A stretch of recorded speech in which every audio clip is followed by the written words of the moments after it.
નમસ્કાર દર્શક મિત્રો, અને ગુજરાતના સીજી એક્સપ્રેસ ન્યૂઝમાં હું આકાંક્ષા આપ સૌનું સ્વાગત કરું છું. નજર કરીએ દેશ, દુનિયા અને રાજ્યની તમામ ખબરો પર. અમદાવાદના જગતપુરમાં ફ્લેટના 14મા માળેથી 21 વર્ષીય યુવતીએ પ્રેમી સાથેની અંગતપળોનો વિડીયો વાયરલ થતા મોતની છલાંગ લગાવી હતી. આ અંગે ચાંદખેડા પોલીસે યુવતીના પ્રેમી અને તેના મિત્ર સામે ગુનો નોંધી ધરપકડ કરી હતી. કચ્છ જિલ્લામાં મેઘરાજાની મહેરબાનીથી સર્વત્ર આનંદનું વાતાવરણ છવાયું છે. ભુજ શહેરમાં ગઈકાલે રાત્રે 8 વાગ્યાથી શરૂ થયેલી મેઘમહેર પરોઢના 4 વાગ્યા સુધી ચાલુ રહી હતી. આ દરમિયાન 5 ઇંચ વરસાદ નોંધાયો હતો. નવસારી અને આસપાસના વિસ્તારોમાં ભારે વરસાદને કારણે પૂર્ણા નદીનું જળસ્તર ભયજનક સપાટીથી 3 ફૂટ ઉપર પહોંચી ગયું હતું. પૂર્ણા નદી 26 ફૂટની સપાટીએ વહેતા નીચાણવાળા વિસ્તારોમાં પાણી ભરાયા હતા, પરંતુ ધીમે ધીમે આ પાણી ઓસરતા ભયજનક સપાટી 23 પર આવી ગયું છે. માંડવી તાલુકામાં એક બંધ મકાનમાંથી દુર્ગંધ મારતી હાલતમાં મળી આવેલી મહિલાની લાશનો ભેદ ઉકેલાઈ ગયો છે. આ મામલે પોલીસે મૃતક મહિલાના પતિની ધરપકડ કરી છે. પારિવારિક કંકાસના કારણે પતિએ જ પત્નીની હત્યા કરી નાખી હોવાનું તપાસમાં બહાર આવ્યું છે. ભાજપ ટૂંક સમયમાં નવા રાષ્ટ્રીય અધ્યક્ષના નામની જાહેરાત કરી શકે છે. ભાજપ નવા અધ્યક્ષ માટે 6 નામો પર વિચાર કરી રહી છે, જેમાં કેન્દ્રીય મંત્રી શિવરાજસિંહ ચૌહાણ, મનોહરલાલ ખટ્ટર, ભૂપેન્દ્ર યાદવ અને ધર્મેન્દ્ર પ્રધાનનો સમાવેશ થાય છે.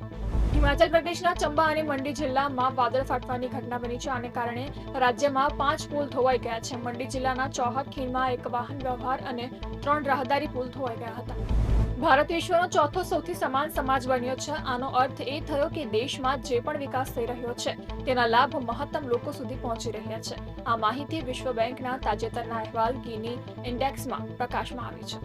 હૈદરાબાદના બેગમ બજાર પોલીસ સ્ટેશનમાં સોશિયલ મીડિયા યુઝર્સ સામે કોંગ્રેસના સાંસદ અને લોકસભામાં વિરોધ પક્ષના નેતા રાહુલ ગાંધીનો છેડછાડ કરેલો ફોટો સોશિયલ મીડિયા પર પોસ્ટ કરવા બદલ ફરિયાદ નોંધાઈ છે.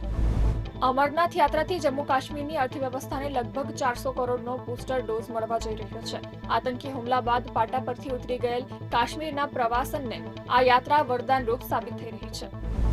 કેન્દ્રીય મંત્રી નીતિન ગડકરીએ બિયોન્ડ બોર્ડર્સ પુસ્તકના વિમોચન પ્રસંગે રશિયા, યુક્રેન અને ઇઝરાયલ ઇરાન વચ્ચેના યુદ્ધોનો ઉલ્લેખ કરીને વધતા વૈશ્વિક તણાવ વિશે ગંભીર ચિંતા વ્યક્ત કરી હતી.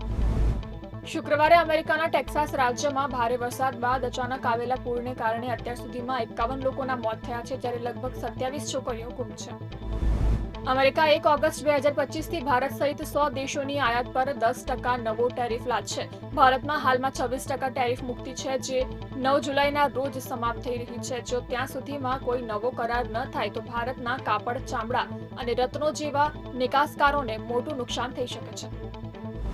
સાબરકાંઠામાં 24 કલાકમાં 2 કરુણ ઘટના સામે આવી છે, જેમાં સેલ્ફીના ચક્કરમાં એક યુવકે ડૂબીને જીવ ગુમાવ્યો છે, જ્યારે નદીમાં નહાવા ગયેલો બીજો યુવક પણ પાણીમાં ગરકાવ થયો હતો, જેને પગલે સમગ્ર પંથકમાં શોકની લાગણી છવાઈ ગઈ છે. તો આ તક અને ગુજરાતના આજના સીજી એક્સપ્રેસ ન્યૂઝના સમાચારો અને વધુ અપડેટ માટે તમે જોડાયેલા રહો કનેક્ટ ગુજરાત સાથે. ત્યાં સુધી મને રજા આપશો.